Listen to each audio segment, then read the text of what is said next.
Dans l'évangile de Marc, au chapitre 11, je lis à partir du verset 1er. Quand ils approchèrent de Jérusalem et qu'ils furent près de Bethphagée et de Béthanie, vers la montagne des Oliviers, Jésus envoya 2 de ses disciples en leur disant « Allez au village qui est devant vous. Dès que vous y serez entrés, vous trouverez un ânon attaché sur lequel aucun homme ne s'est encore assis. Détachez-le et amenez-le. Et si quelqu'un vous dit « Pourquoi faites-vous cela ?» Répondez « Le Seigneur en a besoin, et à l'instant il le laissera venir ici. » Il fallait que Jésus ait un petit âne à sa disposition pour monter dessus et rentrer à Jérusalem. Il en avait besoin. Il avait besoin d'un âne. Donc, s'il a besoin d'un âne, à combien plus forte raison il a besoin de moi ou de toi? Là, il fallait que l'Écriture s'accomplisse. Il avait besoin d'un ânon. Il fallait que le Seigneur rentre assis sur un ânon à Jérusalem. Est-ce que tu réalises que le Seigneur a besoin de toi? Ou est-ce que tu dis, Seigneur, qu'est-ce que tu peux faire avec moi? Les disciples étant allés trouvèrent l'ânon attaché dehors près d'une porte, au contour du chemin, et ils le détachèrent.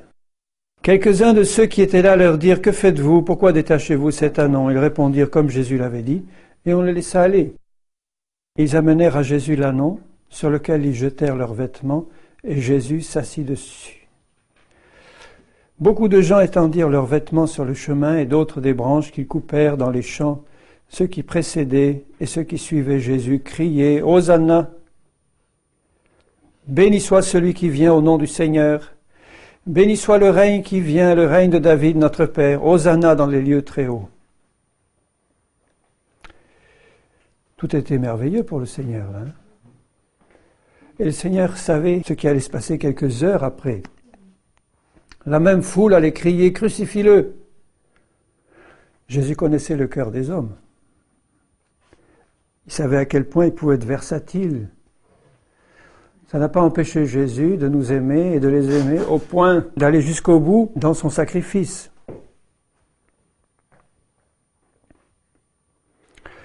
Il aurait pu dire « Oh, je les connais, ceux-là, je sais ce qu'ils vont dire dans 3 jours. Ça ne vaut pas la peine de s'occuper d'eux. Ce sont des hypocrites, dans le fond. L'amour qu'ils ont pour moi n'est pas sincère. » Il n'a pas raisonné comme ça. Il a dit « J'ai une mission à accomplir, je l'accomplirai. Et je l'accomplirai par amour pour eux, qu'ils m'aiment ou qu'ils ne m'aiment pas de la manière dont je souhaiterais qu'ils le fassent. Ça ne va pas m'empêcher, moi, dit Jésus, de les aimer et de faire ce que je suis venu faire pour eux. » L'amour qu'il me demande d'avoir ne dépend pas de la qualité de l'amour que je vais recevoir. Sinon, ce n'est pas l'amour de Jésus. Je suis sûr que Jésus, en ce moment même, est triste de voir que ses disciples ne s'aiment pas comme lui nous aime. La plupart des disciples de Jésus n'ont pas les uns envers les autres l'amour que Jésus a pour nous, puisqu'il dit à son Père, Seigneur, qu'ils s'aiment comme je les aime. Aimez-vous les uns les autres comme je vous ai aimé. Donc Jésus qui voit les cœurs, il voit très bien la situation de la majorité de son Église, il voit que ce n'est pas le cas, il ne peut se réjouir de cette situation-là. Je suis sûr qu'il en pleure même, au moment où je vous parle. Mais est-ce que ça empêche Jésus de nous aimer? Est-ce que le jour de la colère de Dieu est déjà là? Il viendra. Jésus entra dans Jérusalem, dans le temple, et quand il eut tout considéré comme il était déjà tard, il s'en alla à Béthanie avec les 12, chez Lazare, Marthe et Marie, qui aimaient Jésus. Jésus les aimait. Il aimait souvent aller à Béthanie, se reposer dans cette atmosphère d'amour, de paix. Jésus en avait besoin aussi. On considère un peu quelquefois le Seigneur Jésus comme un être complètement désincarné, qui est là et qui est insensible plus ou moins à ce qui se passe. Mais il est extrêmement sensible à ce qui se passe. Il a un cœur très sensible, pas un cœur émotif comme les humains peuvent l'avoir, je veux dire émotionnel, mais un cœur sensible. Et le cœur du Seigneur est extrêmement sensible à toute manifestation d'amour réel, pour lui ou nous, les uns envers les autres. Ça touche le cœur du Seigneur. De même qu'il est extrêmement sensible à tout manque d'amour, soit pour lui, soit entre nous les uns avec les autres.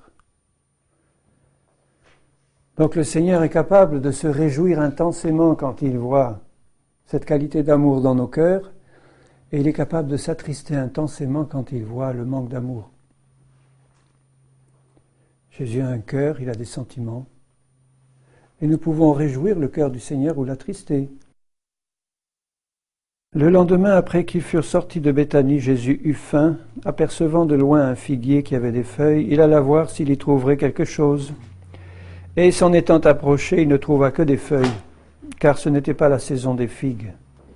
Prenant alors la parole, il lui dit que jamais personne ne mange de ton fruit, et les disciples l'entendirent. Ce que Jésus regarde dans notre vie, c'est si nous allons produire un fruit qu'il va pouvoir consommer lui. Pas n'importe quel fruit, mais un fruit agréable au Seigneur. Là, il n'y avait pas de fruit du tout. Et Jésus voulait manger un fruit. Tu vois, le fruit de l'esprit qui est produit dans ta vie, le Seigneur a besoin de le consommer, ce fruit-là.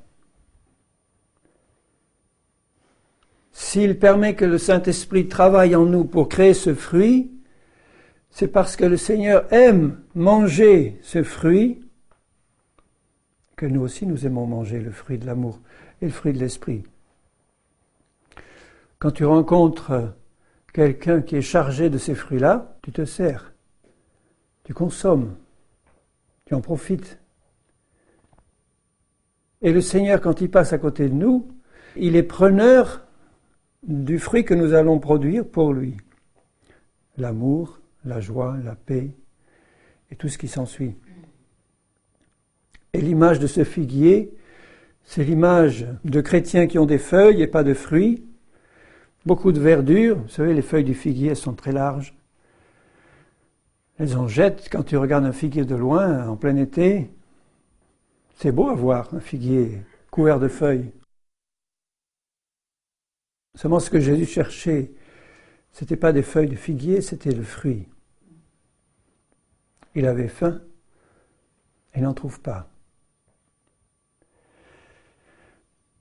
Remarquez la parole de Jésus, que jamais personne ne mange de ton fruit.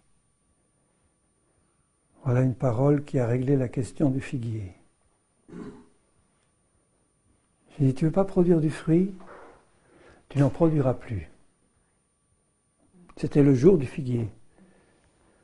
Sans doute que le Seigneur a été patient, puisqu'il y a dans une autre parabole, la parabole du jardinier, où le maître lui dit, mais ce figuier-là ne produit plus. Arrache-le et coupe-le. Et le jardinier dit, Seigneur, prends encore patience, je vais encore mettre un peu d'engrais. Et puis on verra s'il produit. Puis s'il ne produit pas, je le couperai. Donc ça, c'est la patience du Seigneur. Et là, le moment de la patience de Dieu pour le figuier était terminé. Jésus a maudit le figuier. C'était le temps du jugement. C'est terrible quand c'est le temps du jugement pour quelqu'un. J'ai eu comme ça quelques expériences qui m'ont marqué. Une que je vous raconterai, c'était une femme qui souffrait beaucoup de son mari, qui avait été chrétien et qui avait abandonné, et qui évidemment était devenu pire qu'avant. Et elle en souffrait énormément. Et quand elle a vu les choses recommencer à empirer, ce qu'elle avait connu avant revenir de plus belle, je me trouvais là et je voyais cette femme chrétienne pleurer. Je l'ai prise à part, à côté, dans une pièce, au salon, puis je lui ai dit, nous allons prier. Son mari était dans la maison quelque part. On a prié simplement, elle a dit, Seigneur, j'en peux plus, il faut que tu interviennes. Et moi j'ai dit, Seigneur, elle n'en peut plus, il faut que tu interviennes. Interviens, Seigneur. Je suis rentré chez moi et le lendemain, elle me téléphone en disant « Mon mari vient de mourir subitement ». Je l'ai trouvé mort en rentrant des courses chez moi à la maison, étalé par terre, terminé. Je ne dis pas que c'est ce que le Seigneur fait chaque fois qu'il a besoin d'intervenir, mais là, c'était le moment du jugement. Sans doute que la patience de Dieu s'était manifestée bien souvent avant, et le jugement est tombé brutal. Quand ces choses se passent sous tes yeux presque, tu te rends compte que Dieu est un feu dévorant.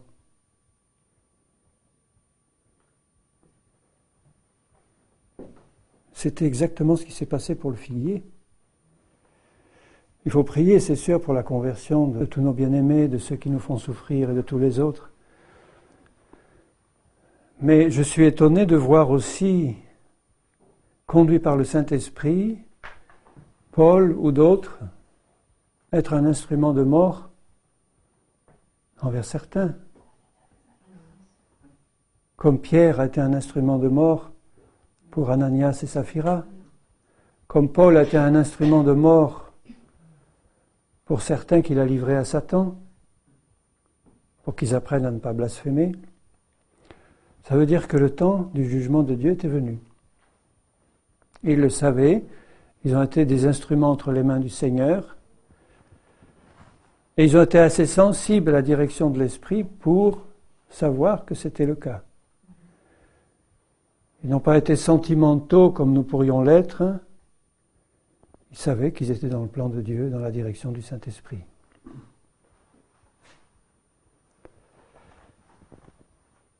Ils arrivèrent à Jérusalem et Jésus entra dans le temple, il se mit à chasser ceux qui vendaient et qui achetaient dans le temple, il renversa les tables, les changeurs, les sièges des vendeurs de pigeons, il ne laissait personne transporter aucun objet à travers le temple, et il enseignait et disait, n'est-il pas écrit, ma maison sera appelée une maison de prière pour toutes les nations, mais vous, vous en avez fait une caverne de voleurs. Les principaux sacrificateurs et les scribes, l'ayant entendu, cherchèrent les moyens de le faire périr, car ils le craignaient, parce que toute la foule était frappée de sa doctrine. Et quand le soir fut venu, Jésus sortit de la ville. Jésus ne se laissait absolument pas détourner ni impressionner par quoi que ce soit. Il avait reçu une mission de son Père, il était fixé sur cette mission, il fallait l'accomplir, il ne s'en est laissé détourner ni à droite ni à gauche. Il est allé jusqu'au bout, les yeux fixés sur la parole de son Père. C'était l'homme-dieu par excellence, rempli d'une foi parfaite, parce qu'il est la parole vivante. La foi vient de la parole, et Jésus, par définition, était rempli de foi. Tu ne vois jamais Jésus douter de quoi que ce soit, se détourner, hésiter. Pourquoi ? Parce qu'il connaissait la parole de son Dieu, il connaissait ce qu'il avait à faire, il le faisait sans être détourné ni par la crainte des hommes, ni par des sentiments émotionnels, ni par quoi que ce soit, tout en étant rempli de l'amour de Dieu et du Père pour nous.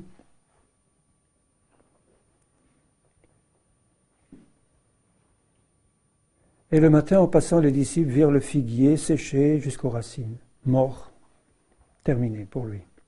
Pierre, se rappelant ce qui s'était passé, dit à Jésus, « Rabbi, regarde, le figuier que tu as maudit a séché. » Jésus prit la parole et leur dit, « Ayez la foi de Dieu. » C'est ce qu'il dit, hein. Il ne dit pas « ayez foi en Dieu », il dit « ayez la foi de Dieu ». Donc il venait de faire une démonstration de foi, et il dit à ses disciples, « Je vous demande d'avoir cette foi que j'ai manifestée devant vous, qui est la foi même de Dieu, c'est-à-dire une parole, et cette parole est chargée de foi, elle produit la vie ou la mort, selon la circonstance, mais elle produit exactement ce à quoi elle est destinée, parce qu'il n'y a ni doute, ni incrédulité, ni quoi que ce soit mélangé à cette parole. Ayez la foi de Dieu. Ça veut dire qu'on est tellement rempli de la parole du Seigneur que nous savons dans notre cœur que cette parole aura son effet. Elle ne retournera pas à Dieu sans avoir produit ce à quoi elle était destinée. Et quand tu as cette foi-là, que le Seigneur te demande de parler ou pas, c'est secondaire après, mais tu as la parole du Seigneur dans ton cœur, et la foi de Dieu est attachée dans ton cœur à cette parole, tu sais sans l'ombre d'un doute que cette parole s'accomplira, parce qu'elle vient de Dieu, et que Dieu a trouvé quelqu'un pour croire à cette parole, toi. Il y a des paroles de Dieu qui n'ont pas besoin que nous intervenions. Dieu agit de lui-même et puis c'est tout. Ça se passe comme ça. Mais toutes les paroles, toutes les promesses que le Seigneur nous a faites, elles dépendent de la foi que nous allons attacher à cette parole-là parce que Dieu veut qu'elle s'accomplisse. Il veut qu'elle s'accomplisse au travers d'hommes et de femmes de foi qui vont la saisir et qui vont laisser Dieu agir parce que la foi est attachée à sa parole. C'est comme si Dieu trouvait une porte, ça y est. Et Dieu préfère avoir une personne ayant cette qualité de foi-là que 999 qui sont là à sauter, à danser, à louer le Seigneur, à le bénir, dans l'incrédulité et dans le doute. Ça ne produira rien. Les paroles de Dieu ont besoin d'une foi de la même qualité que la foi de Dieu, une foi parfaite, parce que c'est sa foi à lui, une foi qui vient de Dieu, une foi qui remplit nos cœurs sans l'ombre d'un doute.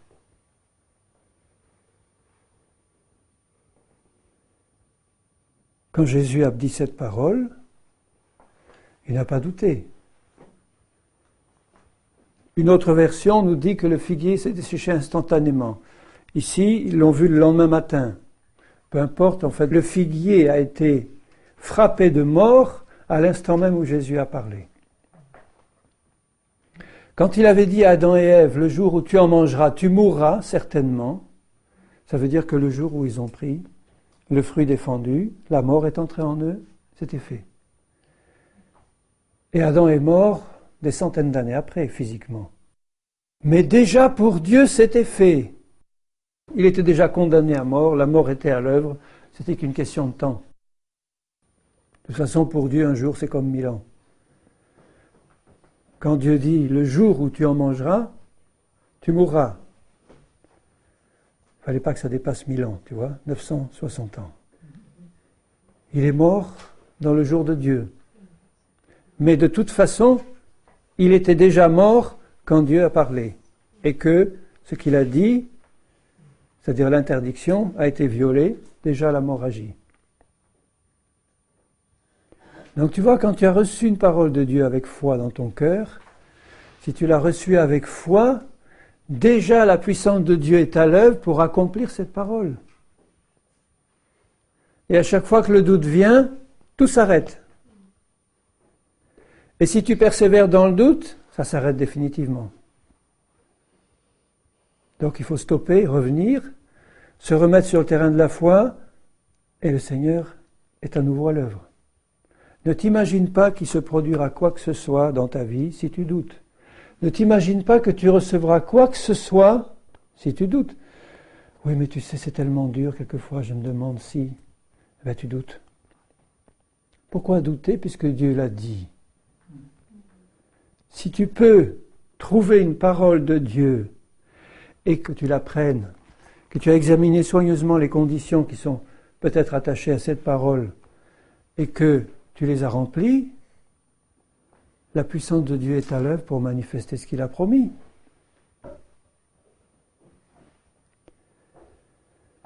Tu peux souffrir en attendant, tu peux être persécuté, tu peux passer de très mauvais moments, mais dans le fond de ton cœur, tu sais que la parole est en train d'agir et de produire son effet.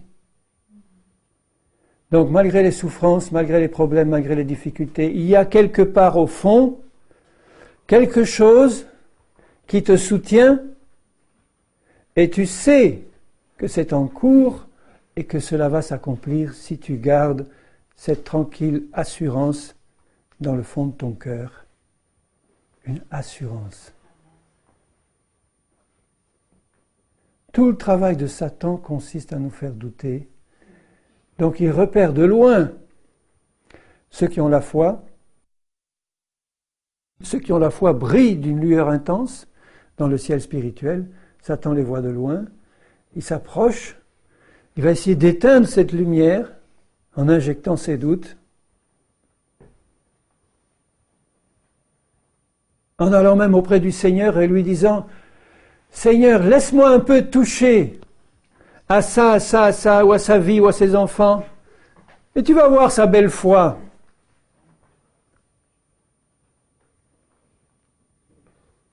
Ah, c'est facile pour lui d'avoir la foi, tout va bien. Laisse-moi un peu toucher à ses biens. Laisse-moi un peu le priver de tout ça. Laisse-moi toucher à sa santé, laisse-moi toucher à sa famille. Tu vas voir, Seigneur, s'il va te suivre. Dieu l'a permis pour Job, il peut le permettre pour toi. Mais c'est la fin de Job qu'il faut considérer. Hein? Mais en attendant, il a souffert. Il a tout perdu, sauf la foi. Et encore, il n'avait plus la foi, je veux dire, qu'il s'en sortirait lui, même. Hein?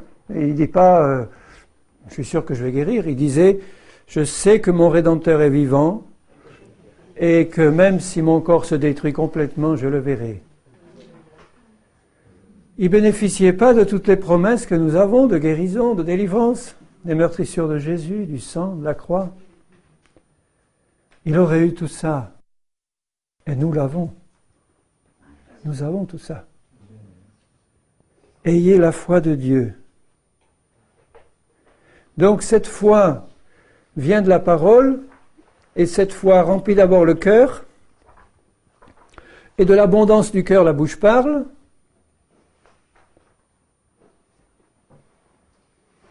Dieu ne se trompe pas en entendant le son de tes paroles. Tu peux dire de belles paroles qui extérieurement semblent des paroles de foi, qui peuvent tromper ceux qui n'ont pas le discernement, mais tu ne trompes pas Dieu. S'il n'y a pas un brin de foi à ces paroles, Dieu qui voit au fond du cœur ne se trompe pas, ni Satan non plus. Donc le tout, c'est pas de dire et de répéter des formules. Le tout, c'est d'avoir le cœur rempli de la parole du Seigneur. Et tôt ou tard, de l'abondance du cœur, la bouche parle. Parce que ça vient d'un cœur qui est entièrement attaché à la parole du Seigneur sans l'ombre d'un doute, quelles que soient les circonstances, quelles que soient les choses qui peuvent se passer. Tu peux être dans des circonstances épouvantables,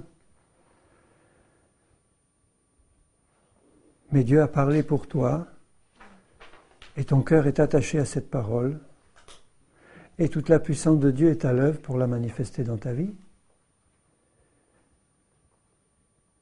Et Jésus dit, je vous le dis en vérité, si quelqu'un dit à cette montagne, ôte-toi de là et jette-toi dans la mer, et s'il ne doute pas dans son cœur, mais croit que ce qu'il dit arrive, il le verra s'accomplir.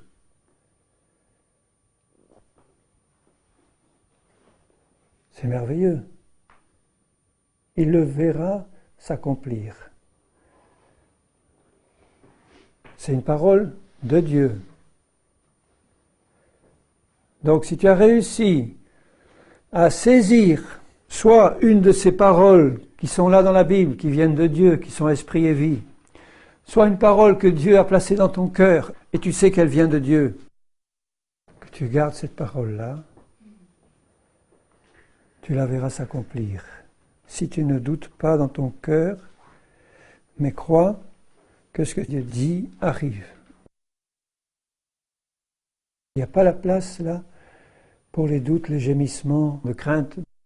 Seigneur, est-ce que tu te rends bien compte de ce que je suis en train de vivre? Est-ce que tu vas être quand même touché? Rien de tout ça ne touchera le Seigneur au point de faire passer dans ta vie quelque chose s'il voit que tu doutes et que tu ne crois pas sa parole.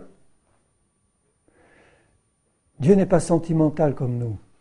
Il ne se laisse pas séduire par la sentimentalité, bien qu'il soit rempli de compassion et d'amour, bien qu'il soit souverain. Il a souvent donné des choses à des gens qui ne demandaient même pas, qui n'avaient même pas la foi ni rien. Il peut le faire s'il veut.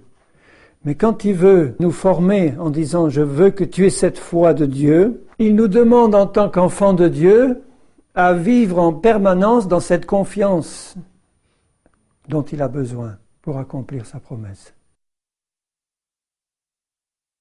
Tout ce que vous demanderez en priant, croyez que vous l'avez reçu, vous le verrez s'accomplir. Il dit, vous le verrez s'accomplir. Ça veut dire que tes yeux le verront, tu ne mourras pas, ou la dernière trompette ne sonnera pas avant que tu l'aies vu. Tu le verras s'accomplir. Et quand vous êtes debout faisant votre prière, si vous avez quelque chose, pardonnez, afin que votre Père qui est dans les cieux vous pardonne. Si vous ne pardonnez pas, votre Père qui est dans les cieux ne vous pardonnera pas non plus, et il ne sera pas obligé de répondre à votre demande. Ça veut dire que si tu ne pardonnes pas, tu ne peux pas avoir la foi de Dieu. Ce ne serait pas possible autrement. D'avoir la foi de Dieu sans pardonner, ça serait une contradiction biblique. Le fait de pardonner perfectionne la foi. Donc Seigneur, je pardonne à tous, c'est vrai, aucun problème.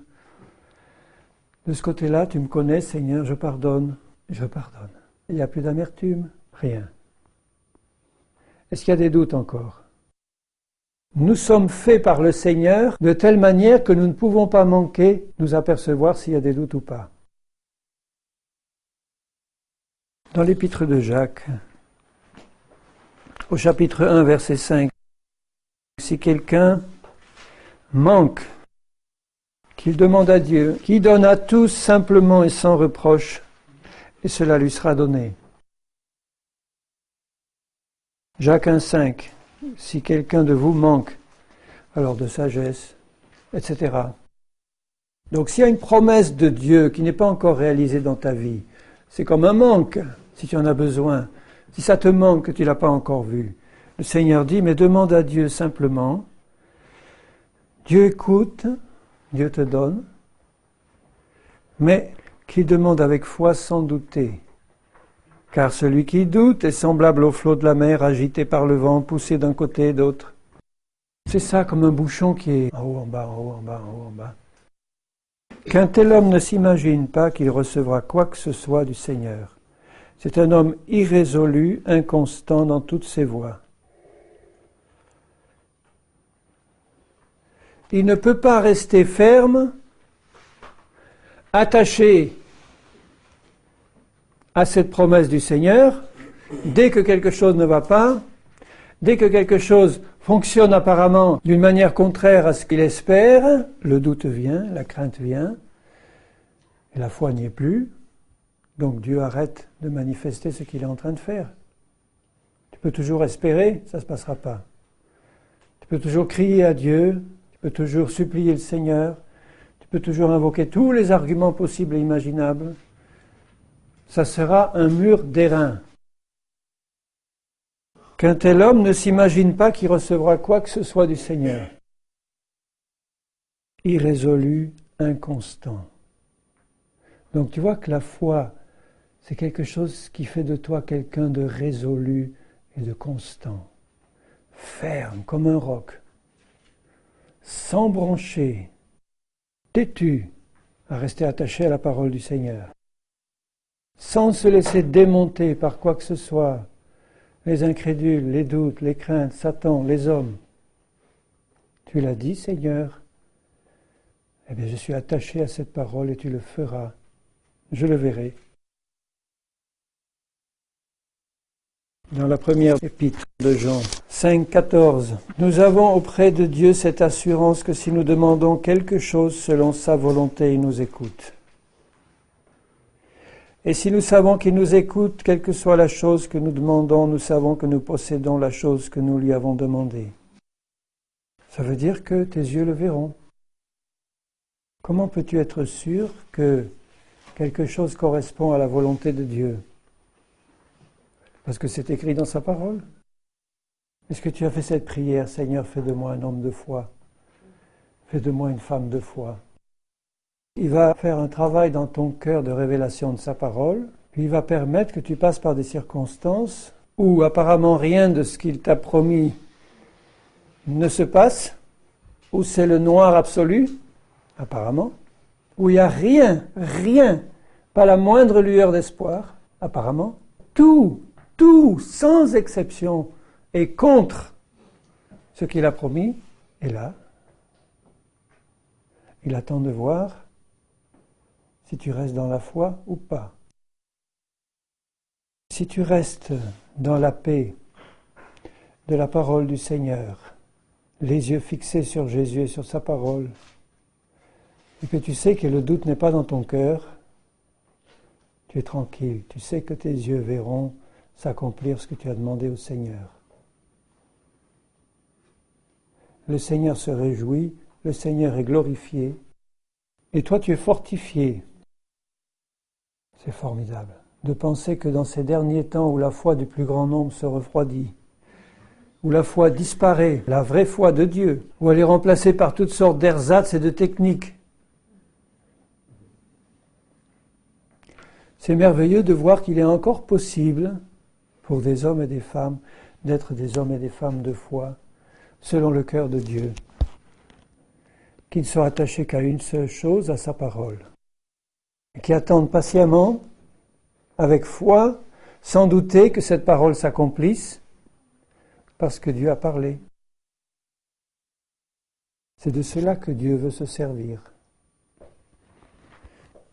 Dieu n'a que faire dans son œuvre d'hommes et de femmes remplis d'incrédulité. Il nous aime tel qu'on est, ce n'est pas le problème de l'amour de Dieu. Mais c'est le problème pour Dieu de trouver quelqu'un sur qui il va pouvoir compter et qui va rester ferme, inébranlable dans la foi. Donc ceux que Dieu appelle à être des hommes et des femmes de foi sont des hommes et des femmes qui vont traverser de très grandes épreuves, des épreuves que les autres ne connaissent pas, parce qu'il n'y a que dans cette épreuve-là que tu peux voir si tu es dans la foi ou pas, et glorifier Dieu en restant attaché à sa parole. Et comme il a promis d'intervenir, qu'il a promis de manifester ce qu'il a dit, tu le sais. Chaque moment qui passe est un moment de moins à attendre, et pas un moment de plus. Ésaïe 55, 11, « Ainsi en est-il de ma parole qui sort de ma bouche. Elle ne retourne point à moi sans effet, sans avoir exécuté ma volonté et accompli mes desseins. » Je lisais aujourd'hui la vie du prophète Jérémie, et je me disais que le temps qu'il avait vécu ressemblait beaucoup à notre temps. Jérémie a prophétisé entre le temps du roi Josias et la destruction de Jérusalem et du temple. Ça représente 50 ans. 50 ans où Jérémie a prophétisé, où Jérémie a commencé son ministère sous un grand roi qui était le dernier des vrais grands rois d'Israël, sous lequel il y a eu un réveil formidable, le roi Josias, où ils ont restauré la Pâque. Il a passé, comme aucun autre roi, le pays au peigne fin pour détruire toutes les traces d'idolâtrie dans ce pays. Même dans le pays d'Israël, qui ne dépendait pas de sa juridiction, il a envoyé des gens détruire les hauts lieux, les statues, tout a été nettoyé. Et il y a eu un réveil fantastique, le dernier grand réveil de Juda. Et Jérémie a commencé à prophétiser sous le roi Josias, très jeune. Et vous savez quelle était sa prophétie ? Jérusalem va être détruite. En plein réveil.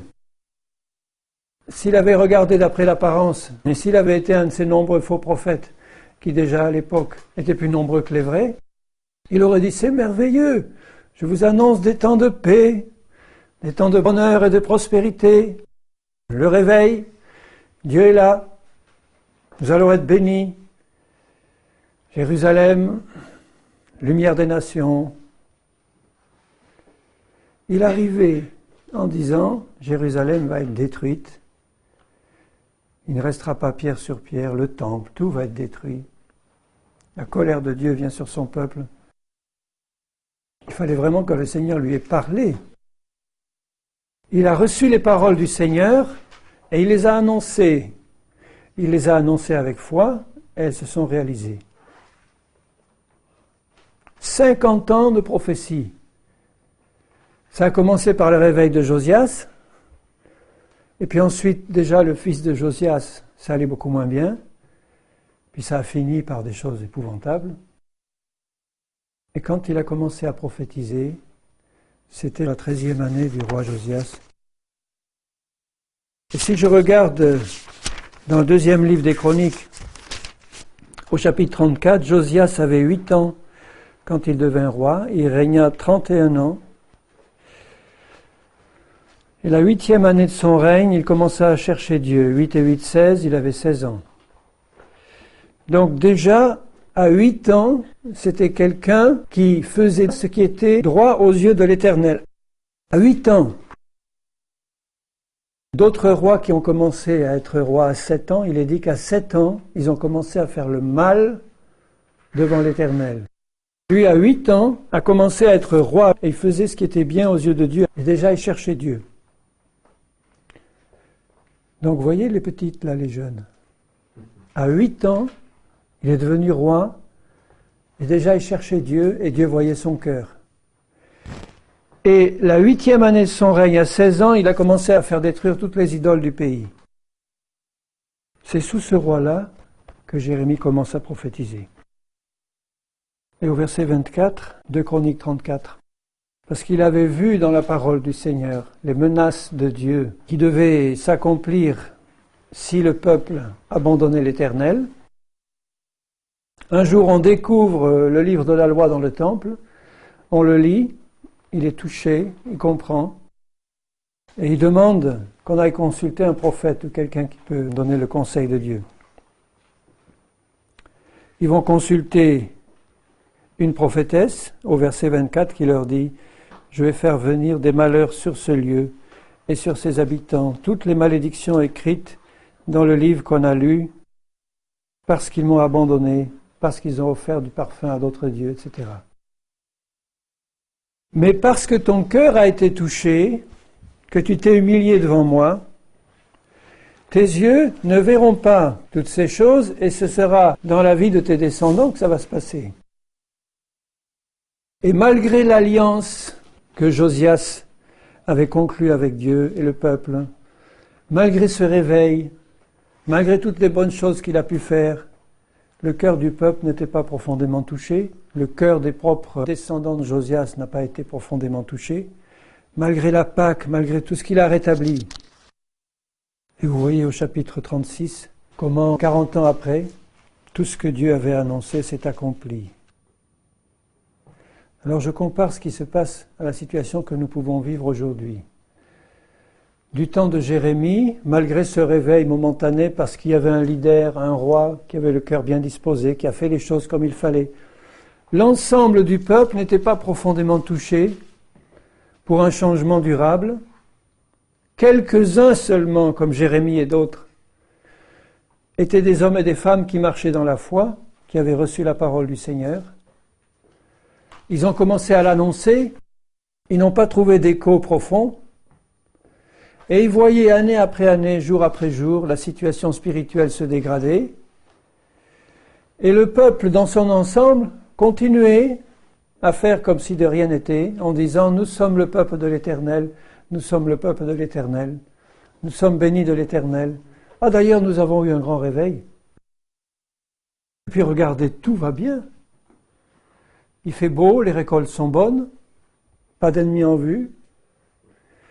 Il y a juste ces quelques gêneurs, là, des oiseaux de mauvais augure qui viennent nous prophétiser des choses, qui découragent le peuple, qui le démoralisent. Il faudrait les enfermer ou leur fermer la bouche. On vit exactement ça aujourd'hui. Les faux prophètes annoncent le réveil, la paix, annoncent dans le monde entier que le Seigneur aime son peuple et qu'il va se manifester par toutes sortes de bénédictions, alors que l'apostasie grandit, alors qu'il n'y a jamais eu autant de reniement du Seigneur, de sa parole et de compromis. Toutes ces grandes églises institutionnalisées qui ne pensent qu'à l'apparence au nombre. Je ne parle pas que de l'Église catholique romaine, de l'Église orthodoxe, de l'Église protestante, des autres, mais je parle des masses chrétiennes du monde entier qui sont là à dire « Nous sommes le peuple de l'Éternel », tout en vivant dans l'adultère, dans le péché, dans le vol, dans le mensonge, dans le compromis. Et ce qui vient, annoncé par les vrais prophètes du Seigneur, c'est le jugement est là et la destruction vient. La destruction vient. Les jugements, les châtiments, la destruction vient. Quand les prophètes prophétisaient, on a voulu leur fermer la bouche, des faux prophètes se sont élevés, mais ils ont vu qui étaient les vrais prophètes et les faux. Qui étaient ceux qui avaient vraiment reçu la parole de l'Éternel et qui marchaient dans la foi. Jérémie et quelques autres. Est-ce que Dieu aurait changé les choses ou il aurait pu les retarder? Il n'aurait pu le faire que si le message de repentance avait été reçu par l'ensemble du peuple, comme à Ninive, il aurait pu arrêter ou retarder un temps le jugement. Donc, quand tu vis cette situation aujourd'hui, que tu es dans une ambiance où la foi véritable disparaît, où tu es de plus en plus seul, et tu seras de plus en plus seul à marcher avec le Seigneur fidèlement, il faut vraiment être attaché au seul Seigneur et à sa parole sans s'en laisser détourner par quoi que ce soit les persécutions, que ce soit les intimidations, que ce soit quoi que ce soit, rien de tout cela ne doit nous détourner du Seigneur et de sa parole. De ce qu'il dit, nous le prenons pour nous. De ce qu'il annonce dans sa parole, nous le disons sans crainte. La destruction et le jugement viennent. Comme ils ont refusé, ils refuseront d'entendre. Les prophètes comme Ézéchiel et Jérémie, qui étaient contemporains, annonçaient la même chose. Ézéchiel a même vu la gloire de Dieu quitter le temple, rester un moment sur le seuil, aller sur la montagne des Oliviers et partir. Pour moi, c'est l'image de l'enlèvement de l'Église fidèle. Tu vois, l'Église fidèle qui est dispersée dans le monde entier, qui n'est pas très nombreuse, qui, elle, a la présence du Saint-Esprit et l'onction du Seigneur, ça veut dire que le Seigneur est encore dans son Saint-Temple spirituel. Et que quand l'enlèvement va se produire, c'est comme la vision d'Ézéchiel, le temple va rester vide sur la terre de l'Esprit du Seigneur.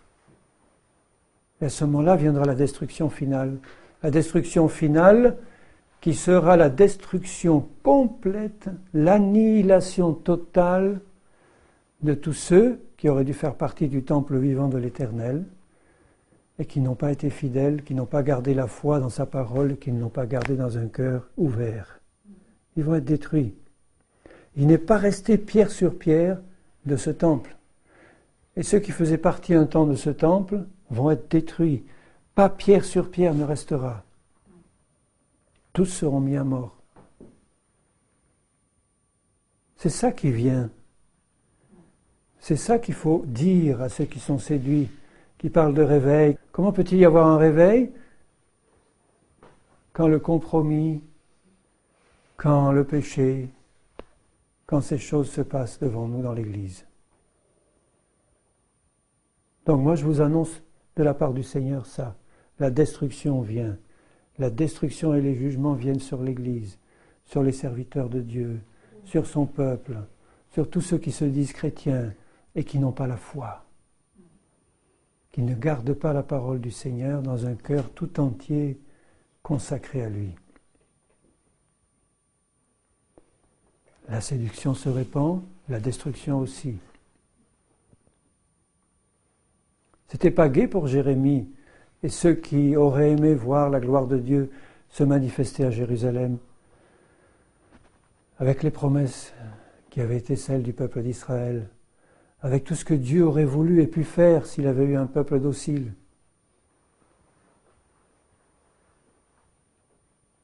C'est pas gai de voir les choses se passer sous nos yeux et de savoir que la destruction vient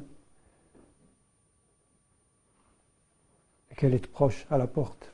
Et les ennemis d'Israël savaient, eux, qu'il y avait un prophète de Dieu à Jérusalem. Quand Nebuchadnezzar est venu pour détruire, ils ont pris à part Jérémie en disant « Nous savons que tu es prophète de l'Éternel, va où tu veux, tu es libre. Tu as annoncé à ton peuple ce qui est arrivé maintenant. » Eux, ils le savaient. Donc je vous encourage, bien-aimés, dans ces temps difficiles que nous vivons, à être des hommes et des femmes de foi qui gardent la parole du Seigneur, qui la mettent en pratique, qui portent du fruit, qui réjouissent le cœur du Seigneur et qui restent inébranlables dans la foi, devant toutes les choses qui peuvent se passer, devant des choses, des persécutions, des difficultés qui sont les vôtres maintenant. Sachez que pour votre part, si vous restez fidèles, vous verrez s'accomplir la parole que vous avez gardée avec foi.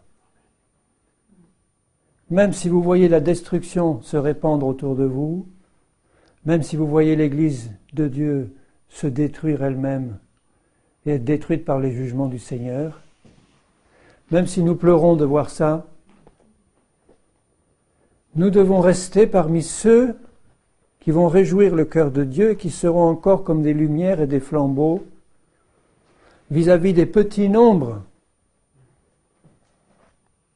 qui aiment encore le Seigneur d'un cœur pur. Ne nous laissons pas contaminer par l'esprit ambiant. C'est le moment de sortir du milieu d'elle, mon peuple,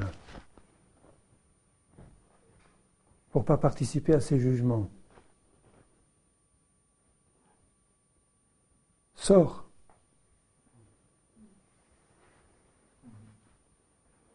Et là où tu es, sois un témoin fidèle. Même si tu es tout seul dans ton coin, comme Jérémie. Qui faisait attention à Jérémie, à part quelques-uns? Baruch, quelques autres. Et Dieu, par la bouche de Jérémie, parle à Baruch, son secrétaire, pour lui dire « Ne cherche pas de grandes choses. » Tu ne les verras pas. De grandes choses au sens, encore un grand réveil, encore la gloire de Dieu sur Israël. Un jour, le Messie va venir. Mais ne cherche pas de grandes choses, tu ne les verras pas. Partout où tu iras, ta vie sera ton butin. Mais tu ne verras pas ces grandes choses, ne les cherche pas, ne les demande même pas. Un réveil mondial, la gloire de Dieu manifestée dans son Église. Ces choses ne se produiront pas, on a dépassé le seuil, on a passé le seuil de non-retour, c'est fini. C'est fini. Vous entendez? Dieu a décidé de juger et ces jugements vont s'abattre. Vous verrez si ce que je vous dis vient de Dieu ou pas. Ce n'est pas la peine d'attendre 10 ans. Dans les jours, les semaines, les mois qui viennent, on y est déjà. Vous allez voir ce qui va se passer dans ce qui est appelé Église de Jésus-Christ. Les jugements terribles de Dieu, ici en France, là en Europe, en Amérique, dans ces pays-là, vous allez voir ce que c'est que les jugements du Seigneur.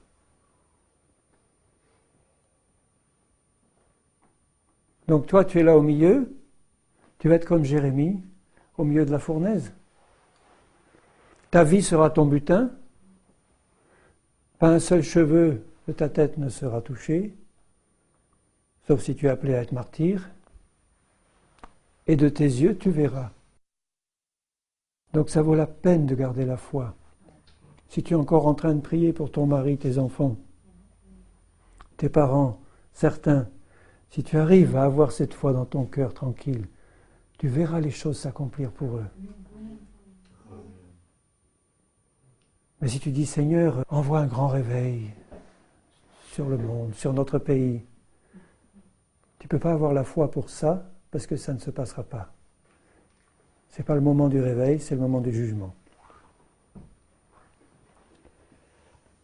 Donc Dieu envoie des avertisseurs, des gens qui vont avertir. Il veut faire de toi des hommes et des femmes avertis qui vont avertir les autres. Il est temps de se repentir encore. Il est temps de revenir à la foi. Il est temps de revenir à une foi complète, sans compromis, sérieuse. sans se laisser détourner ni à droite ni à gauche, mais sache que les temps sont courts, et si tu ne te décides pas maintenant, peut-être que ça sera fini pour toi, comme cet homme dont je parlais au début. Si le jugement de Dieu vient, il peut être très brutal. Et l'enlèvement peut se produire à n'importe quelle seconde, n'importe quel moment. N'importe quel moment, il peut se produire, il n'y a rien, tout est accompli, il n'y a rien qui doit encore conditionner la venue, l'enlèvement du Seigneur. Est-ce que tu es prêt? Tu es prêt à partir?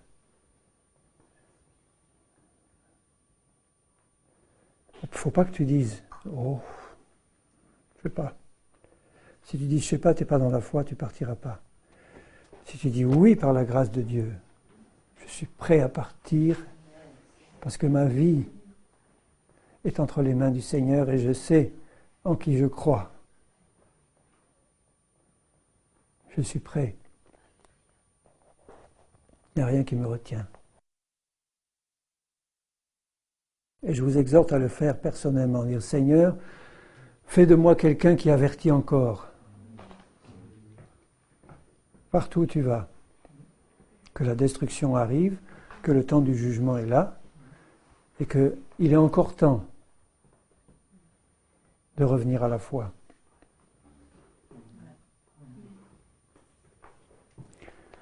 Donc je dis, Seigneur, tu fais de moi et tu fais de nous des instruments. Que d'abord, nos vies soient dans la foi de Dieu. Cette confiance complète en Dieu, totale, qui résulte de l'amour que nous avons pour le Seigneur. Seigneur, je t'aime et j'ai confiance en toi. Je sais en qui je crois. Tu es un Dieu honnête, bon, tu donnes une parole, elle est digne d'être reçue et d'être gardée dans un cœur honnête et bon. Tu as parlé, Seigneur, tu l'as dit. Par tes meurtrissures, j'ai été guéri. Par ton sang, j'ai été racheté. Tu as fait de moi une nouvelle création. Tu m'as donné ton esprit. Remplis-moi toujours plus de ton esprit. Utilise-moi. Merci Seigneur de faire de nous des hommes et des femmes de foi. Merci de fortifier dans la foi tous tes bien-aimés. Merci de nous rendre inébranlables dans la foi. Que nos yeux soient seuls fixés sur toi, sur ta parole, Seigneur. Et plus sur les choses extérieures, visibles. Que nous sachions, sans douter, que nous portions du fruit pour toi, Seigneur. Au nom de Jésus-Christ. Amen.